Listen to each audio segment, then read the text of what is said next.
The NBC studios in Burbank seemed to pulse with a particular energy that October morning in 2012, as if the walls themselves knew they were about to witness something transcendent. Steve Harvey, dressed in the crisp navy suit that had become almost a second skin after decades in entertainment, was adjusting his tie for the fifth time as he watched the audience settle into the red chairs that formed a semicircle around the main stage. It was the kind of pre-show ritual he had performed thousands of times, but something about this morning carried a different weight, an anticipation he couldn't name but felt like an electric current running down his spine. By the age of 55, Broderick Stephen Harvey had built an entertainment empire that stretched from stand-up comedy to game shows, from self-help books to morning radio shows.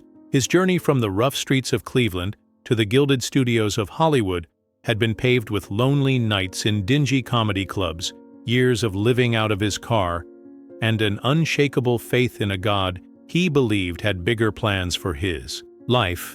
But beneath the facade of confidence he had perfected over 3 decades in show business, Steve carried emotional scars that he rarely revealed to the public.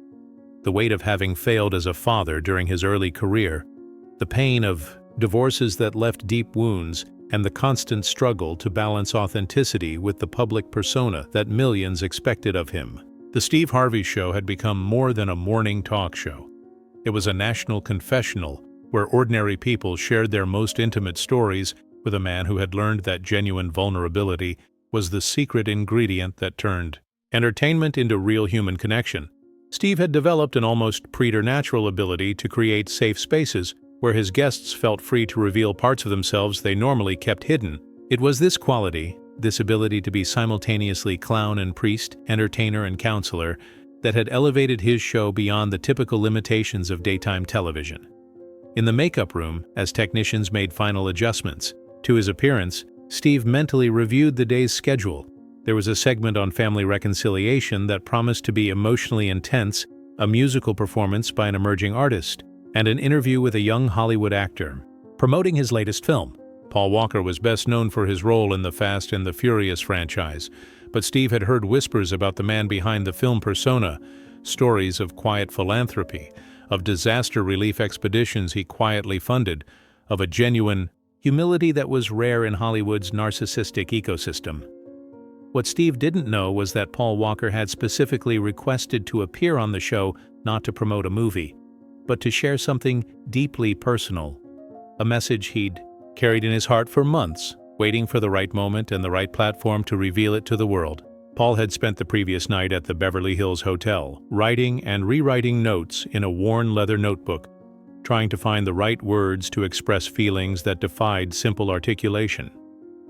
As the studio lights came up and the opening song began to play, Steve emerged from the wings with his characteristic energy, greeting the audience with the charisma that had won him millions of fans around the world. But today, something in his posture suggested a different openness, as if he himself were prepared to be vulnerable in ways he hadn't anticipated. "Welcome to the Steve Harvey Show!" His voice boomed across the studio with the familiar blend of authority and warmth he had perfected over the decades. Tonight, we have a very special show.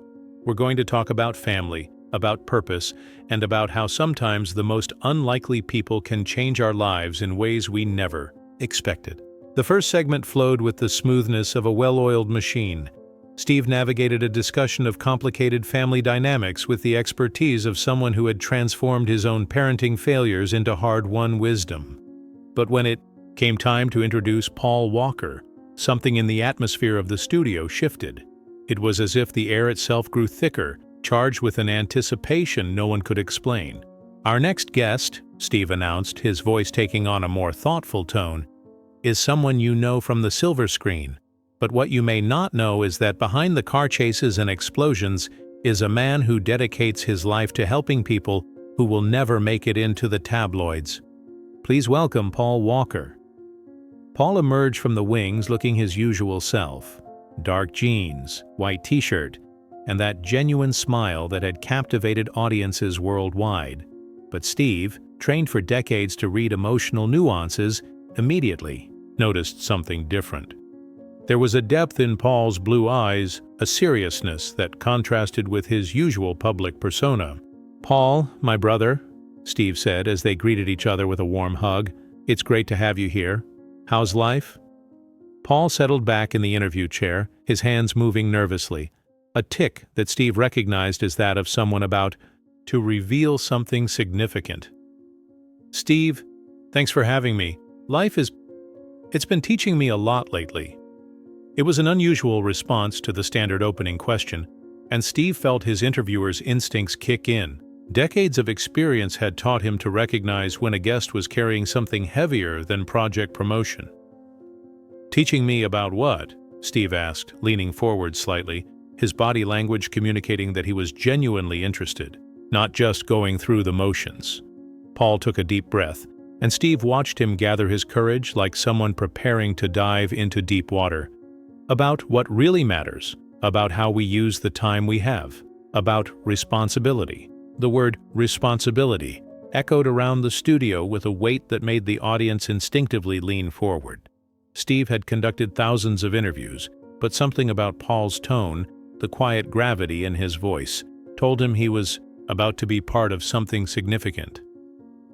"Tell me more about it," Steve encouraged, his voice taking on the pastoral quality that emerged when he sensed someone needed safe space to express themselves. Paul looked directly at Steve, then at the audience, and finally back at Steve. "You know, I grew up privileged. Not just financially, but with opportunities that most people never have. And for a long time, I used those privileges mostly for myself." Steve nodded, recognizing the honesty that preceded important revelations. He had been in that place, the moment before confessing flaws that defined personal growth. "But a few years ago," Paul continued, his voice gaining strength, "I started working with disaster relief organizations. Haiti, the Philippines, places where people had lost everything. And I saw something that changed my perspective completely." Steve felt something moving in his chest, an emotional resonance he didn't yet fully understand. "What did you see?" "I saw how people who had nothing still found ways to help others who had even less. I saw mothers who had lost their homes sharing their last meals with neighbors. I saw children who had lost everything playing with other children to make them smile." Paul's voice was starting to shake slightly, and Steve felt his own heart racing in a way he couldn't explain. "And I realized," Paul said, pausing to control his emotion, "that I had spent years complaining about petty things, stresses about careers, about fame, about things that in the end didn't matter at all. Meanwhile, there are people in the world who face real tragedies with more grace than I ever showed, facing minor inconveniences." Steve felt the first stirrings of tears burning in his eyes. As a father who had struggled to balance career and family, Paul's words were touching nerves he rarely exposed publicly. "But that's not what I really wanted to share today," Paul said, his voice now carrying an intensity that made the entire studio go absolutely silent. Steve straightened, feeling like they were getting to the heart of what Paul had come to say. "Steve," Paul said, looking the host directly in the eye, "I know your story, about how you struggled to be the father you wanted to be while building your career, about how you blame yourself for periods when you weren't as present as you wanted to be." Steve felt like the ground had disappeared beneath his feet. His struggles as a father were something he had shared publicly, but rarely had anyone addressed them so directly, especially on national television. "And I want to tell you something," Paul continued, his voice now thick with palpable emotion. "I had a father who was physically present but emotionally absent for much of my childhood, and I've watched your work, read your books, listened to your interviews about fatherhood and relationships."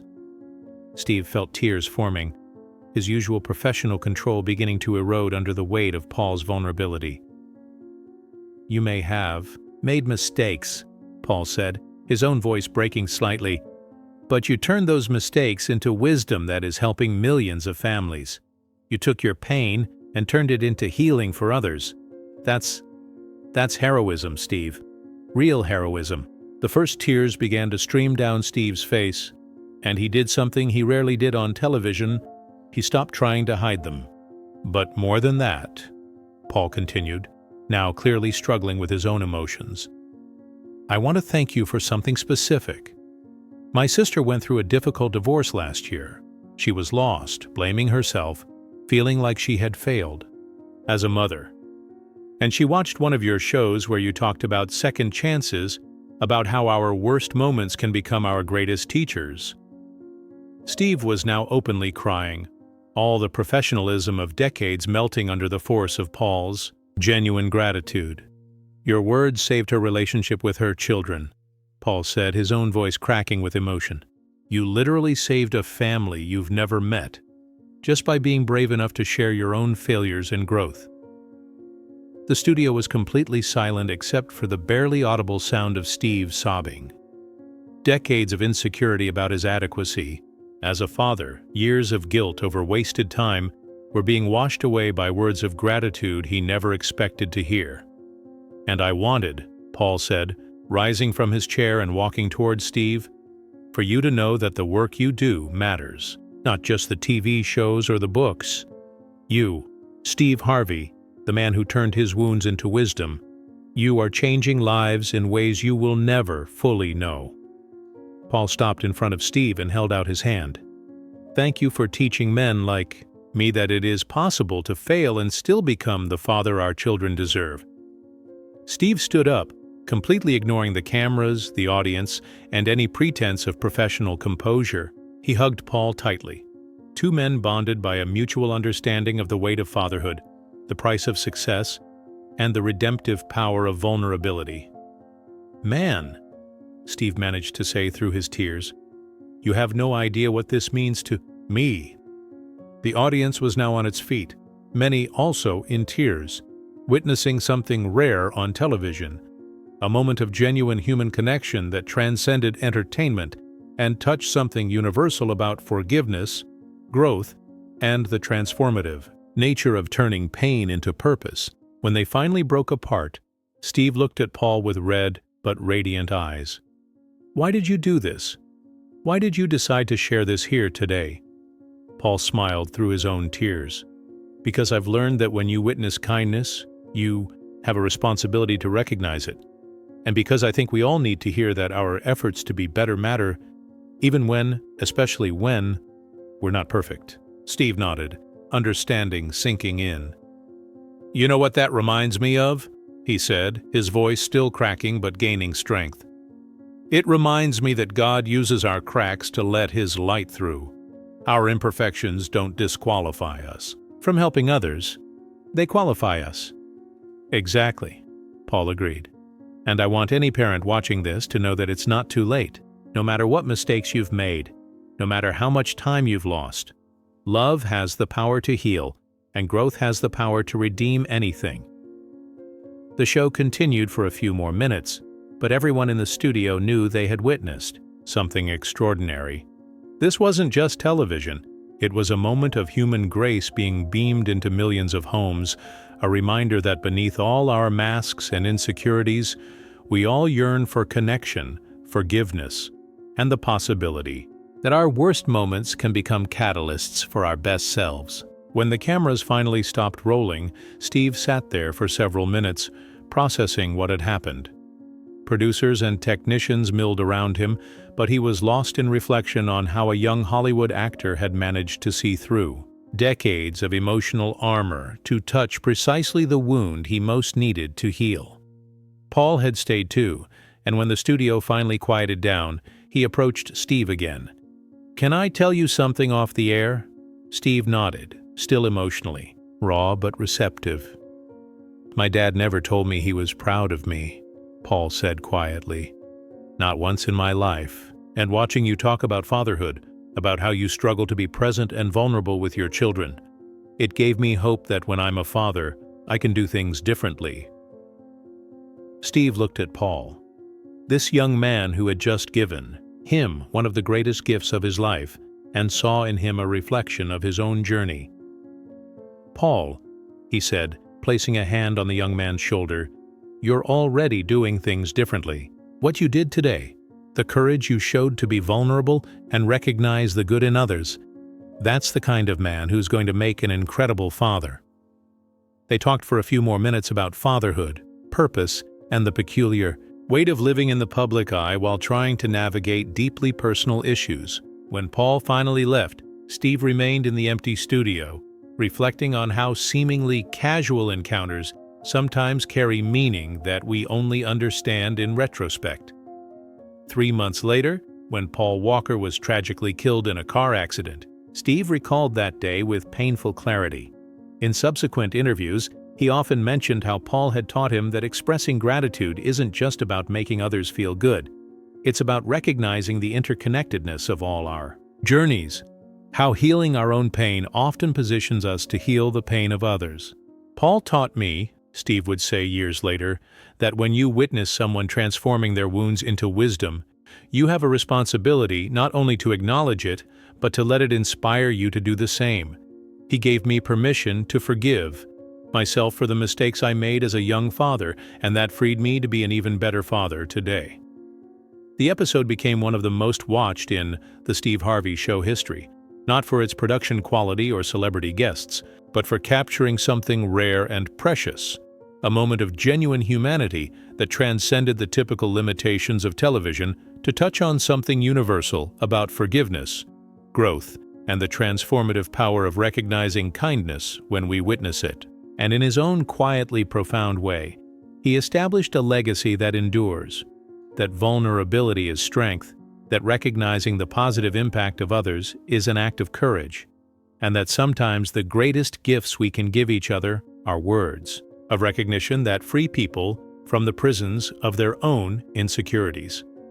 Steve Harvey learned that day that he had spent years beating himself up over failures as a father that, when transformed into shared wisdom, had become instruments of healing for countless families around the world. And Paul Walker, in his last public appearances before his untimely death, had chosen to use his platform not for self-promotion, but for what may have been the most heroic act of his life, freeing a good man from the chains of his own self-criticism. True heroism, they discovered, sometimes lies not in saving the world, but in saving one person at a time, starting with the courage to forgive yourself.